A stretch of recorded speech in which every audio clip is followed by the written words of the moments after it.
Former Michigan gubernatorial candidate Tudor Dixon joins us now. Yes, El-Sayed won, but it was very close. I'm still saying it was a good night for the socialists. Where do you come down on this one? Oh, yeah, absolutely. I think it's good and bad for Republicans. If you're seeing that half of the Democratic Party has decided to go to the socialist side, that's bad news. But also, the Democratic Party is very divided right now, and that's good news for Mike Rogers. I do think that he's going to be able to bring Republicans together and come out in big numbers, whereas I don't know if the Democrat Party has enough time to heal and come back together for this general election. Are you surprised at the showing of the Democratic Socialists of America? They've come on real strong, real fast, all of a sudden. We started to hear about them just in the last year, and here they are, winning elections in Michigan. It's come on fast, hasn't it? Oh, it absolutely has. I mean, they had 5,000 members, and now they're over 100,000 members strong in just a year's time. They've come on fast in the state of Michigan, that's for sure. We've seen them come into Will Lawrence's race. That was another one where I think people were kind of surprised in the congressional race that Will Lawrence won. So it's definitely catching on, and it's definitely not Midwest values, but I think they've hidden who they are. So it's time for Republicans to really define the DSA and make sure people understand what they're voting for when they vote for a socialist. Yeah, listen to this. Here, I'm going to show you. Abdul El-Sayed, he claims our country was founded on racism. Watch this again.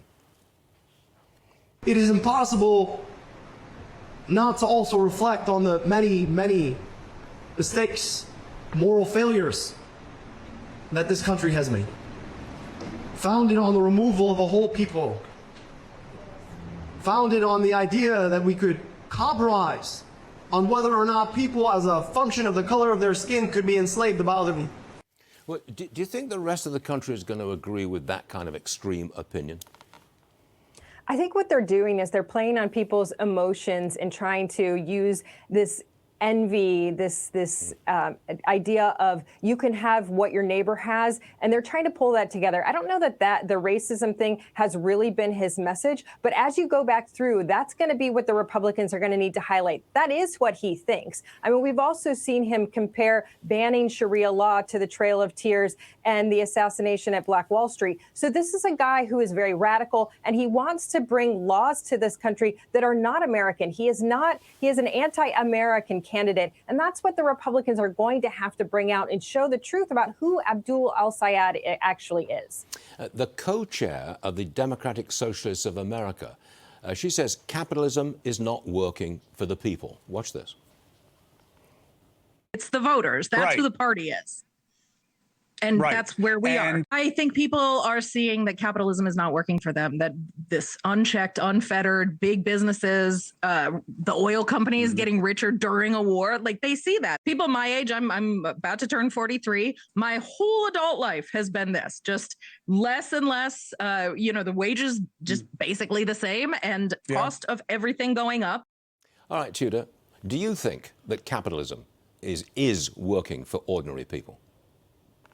Absolutely. I think that we have to continue with the economic system that we've always had in this country. The idea that we could switch to socialism, which we know has never worked, and ultimately communism, which is a death sentence for Americans. I mean, that's the crazy thing that people are not understanding. But Abdul El-Sayed has come out and he said that he wants the government to take over private businesses, and he's received half the votes in the Democratic Party. So I think that's where we have to be incredibly concerned. He's talked about big tech, and he's openly said, I'm calling on the government to take over those companies and to have the government run them. If it's going to be big tech, we already know they're taking over grocery stores. This is socialism. This is communism. That does not work for the United States. I am a capitalist. We have all historically been capitalists. We have to continue on that path. How do you think Chuck Schumer is going to respond to El-Sayed's win?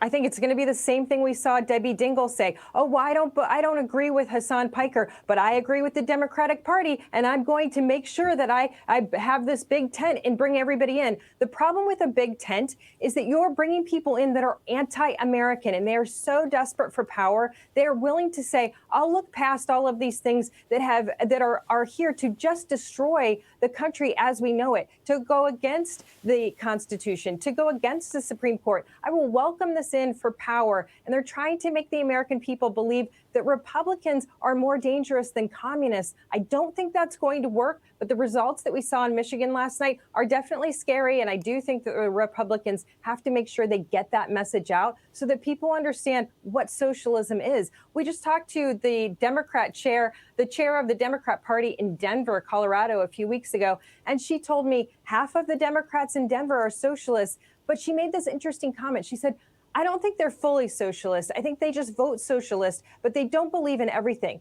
Once you vote socialist, you don't get to cherry pick what they do when they get into office. No, you don't. We need to educate people what this is. Good message.